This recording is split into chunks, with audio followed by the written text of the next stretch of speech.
各位网友，大家好，我是包民。这期话题我们说的是坐上美国众议院议长宝座的麦卡锡，今后的日子不一定好过。美国众议院花了4天时间，历经15次投票，终于在1月8号选举出了众议长。这在美国众议院的历史上也是破天荒的事件。凯文·麦卡锡低声下气，对党内的反对派做出了无数的让步，才如愿以偿闹剧收场。本来麦卡锡呢是一个极其强势的政客，经过这么一番折腾，锐气受挫是必然的。外媒普遍评论呢，说麦卡锡现在一方面必须与有民主党控制的参议院和有民主党的总统拜登控制的白宫对抗，另一方面呢，在共和党仅占微弱优势的众议院也难以一手遮天。可以说他未来推行任何政策和法案都举步维艰。当然呢，除了反华的议题，因为这是美国两党政客为数不多的共识。这场选举之所以成为美国众议院最近100年的历史中从未见过的闹剧，是因为共和党众议员中有大约20个支持特朗普的极右翼的议员反对麦卡锡。这一批议员呢，自称是自由党团，他们认为麦卡锡还不够右，太温和，对民主党和对中国都不够强硬。在15次投票的间隙，麦卡锡及其背后的游说政客给了20个反对者是挨个做工作，甚至连特朗普也加入了游说的行列。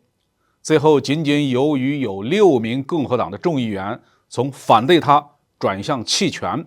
麦卡锡才得以当选。而那些议员的转变是有条件的，麦卡锡不得不同意恢复一项会让他几乎没有回旋余地的规定，也就是单个议员就可以推动投票表决是否罢免众议长。上任兰希·佩洛西在2019年重新夺回众议长一职的时候废除了这个规定，现在又恢复了。将来麦卡锡如果再得罪了共和党内的自由党团，这群人呢就可能罢免他，因为这一群人的票数加上全体民主党众议员的票数已经超过了其他共和党众议员的票数。麦卡锡等于是给自己头上悬了一把达摩克里斯之剑。麦卡锡还同意自由党团的要求，将美国政府债务的上限作为迫使美国政府削减开支的筹码，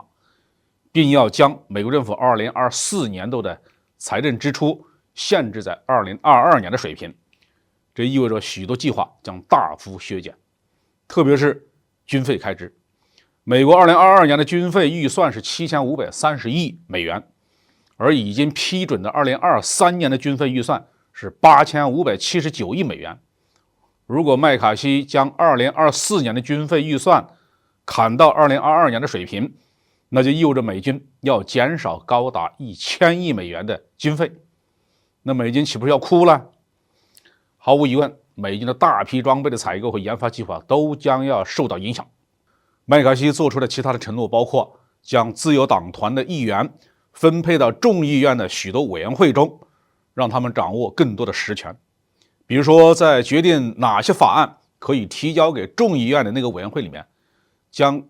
给予自由党团成员9个共和党席位中的3个席位。此外呢，任何议员都可以对法案提出修正。正是由于反对麦卡锡的自由党团仍然可能反对他，美国媒体认为麦卡锡在未来推动任何议题的投票，他最多能允许共和党的议员的票数损失5票，哪怕有6票损失，他的议题就不可能获得通过。再加上民主党还控制着参议院和白宫，因此麦卡锡推动的大部分议程在未来2年内几乎都不太可能成为法律。但是呢，有一个方面的议题例外，那就是反华。麦卡锡承诺要在众议院成立的中国事务委员会，在他上任仅仅3天就已经实现，目的是研究如何让数10万个工作岗位从中国回流美国，让美国赢得这场经济竞争。这个委员会哪怕麦卡锡没有当选众议长也会成立的。未来中国经济面临更多的来自美国的压力。还有一个和中国密切相关的事情，是麦卡锡放言当选众议长之后要效仿佩洛西窜访台湾。但麦卡锡在就任众议长的20分钟的演讲中，还不到10秒钟就提到了中国，也就是说要承诺成立中国事务委员会，但是压根儿没提窜访台湾的事儿。有外媒分析说这表明麦卡锡对中美关系中最敏感的议题还是小心翼翼的，也许他并不打算窜访台湾。对这种死硬的反华分子我们当然不能抱有任何幻想。